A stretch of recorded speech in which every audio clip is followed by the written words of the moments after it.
They wouldn't be able to kill you if they tried. Is this what you wanted? Hello, my fellow movie buffs. Today I'm going to talk about the best action movies we got in the last year. It's needless to say that the year was pretty cool for adrenaline junkies. Yes, there were a few missteps taken with movies like Black Widow, The Matrix 4, Red Notice, and Snake Eyes. But there were plenty of good ones. Jason Statham's Wrath of Man, for instance, was an intriguing entry. Mortal Kombat delivered on the R-rated front. Eternals, Army of the Dead, and Jungle Cruise were all pretty cool too. Who brings a submarine to the Amazon? Fire! But these films weren't able to make it to our list of top 13 action movies of the year. Now, without any further ado, let's check out our top picks. First up, I'm going to mention Shang-Chi and the Legend of the Ten Rings. I thought I could change my name. Start a new life. No one expected big things out of this one, but it was a movie full of heart, humor, and some scintillating martial arts sequences. Every one of its battle sequences was well choreographed and well shot. They all managed to build tension and allowed people to remain engaged through and through. To top it all off, every battle had a stunning background score. Another well-shot action movie of the year was The Tomorrow War. There's still a chance that we can stop this war from ever happening. So we gotta fight.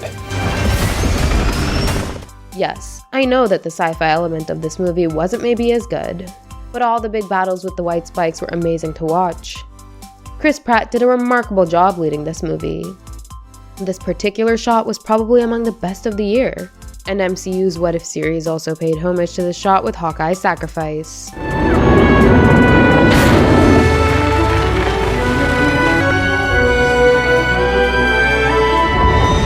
Up next we've got No Time to Die. Your skills die with your body. Mine will survive long after I'm gone. This was arguably the most action-packed Bond movie to date. Daniel Craig went out with a big bang. He gave us an amazing motorbike sequence, which was followed by a thrilling car chase. Then he kicked ass along with Ana de Armas. He murdered a bunch of other bad guys while protecting his daughter.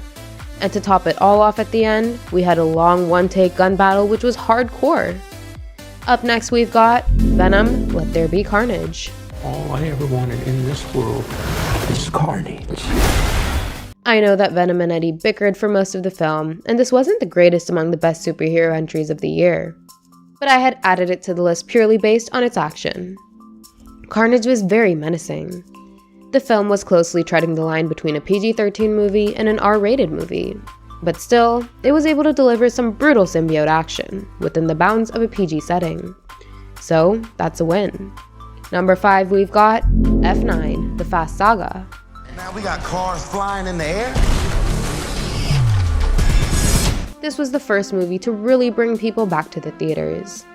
Cars fly in this franchise all the time, but F9 literally took a car to space. The franchise has gotten self-aware of its over-the-top action, so it was good to see that F9 didn't hold back on anything. Dom was as powerful as ever. John Cena made a cool entry. We got to see some crazy use of magnets on a car. And the final maneuver to toss and tumble a giant truck at an incoming jet was just unbelievable. No other franchise attempts to go this crazy, and that's why the Fast Saga deserves a bow. Number 6. Kate. Who was the target? Netflix has been trying to come up with its own John Wick-like action movies. And this year, they managed to do pretty well with Kate. Mary Elizabeth Winstead proved to be a total killing machine, even in her character's final dying hours. Again, this one wasn't as big on the story, but it had plenty to offer on the hardcore R-rated action front. Up next we've got The Suicide Squad. Her own completely unique set of abilities. James Gunn had total creative control, and he went all in with the Suicide Squad reboot sequel. We got plenty of funny jokes, which may or may not have landed for some. But you just cannot deny that the movie was full of top-notch action sequences. Harley Quinn, Peacemaker, Bloodsport, and Rick Flag just kept on killing people in the coolest way possible. And then there was this big treat for us. Bird. Monster num num. Yes, that is your hand. Very good. Number 8, Without Remorse.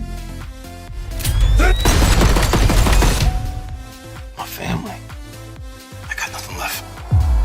Michael B. Jordan began his new franchise starring in Tom Clancy's Without Remorse. It was not the best action movie of the year, but it did well enough to earn a mention on this list with some well-shot gunfights. It was a cool survivor story. But another survivor story that totally took the prize was Nobody.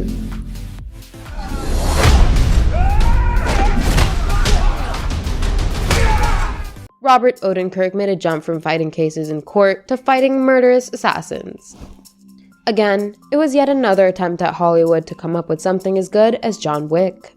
And this time, they actually did do that, as David Leitch from John Wick was also involved. What made this film so good was that Odenkirk's character, Hutch Mansell, was shown to be a badass, yet vulnerable. He was way past his killing days, so we got to see the rustiness in him. The first bus fight where he announced himself was fierce and awesome, but it was even more fun to see Hutch's father and brother join the final war. Let's hope that the sequels would elevate this franchise. Number 10, Free Guy. It's 2 blocks.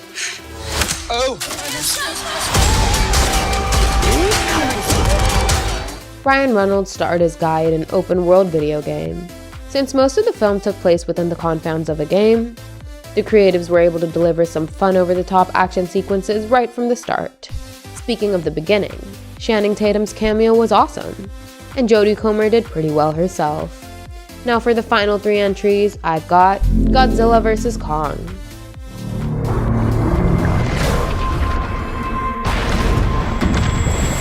This movie was totally lit. Warner Bros. Gave us a fast-paced elaboration of their monsterverse. They totally delivered on the title of the movie multiple times, and it was a big crowd pleaser. Godzilla and Kong were ruthless. Their battles felt personal. But it was equally amazing to see them team up against Mechagodzilla. The film was a feast to the eyes. Number 12, we've got Spider-Man No Way Home.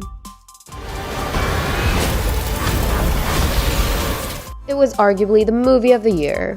The hype for this one was insane, and it's still delivering.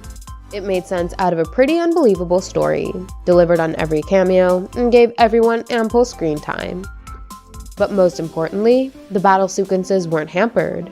Every one of those just kept getting better and better, starting with Doc Ock vs. Spider-Man. Then Spidey vs. Strange was a visual spectacle. Both of the Spidey vs. Goblin fights were brutal and emotional. But the real cheers came when all 3 Spider-Men worked together in sync against the 3 bad guys. Now for the last one, we've got Zack Snyder's Justice League.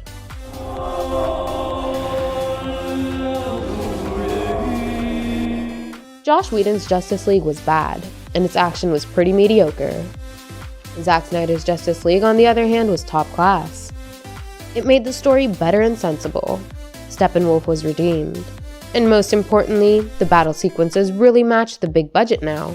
The movie would have felt pretty much the same without the R rating. But it was still quite remarkable. Okay, that's all from our list.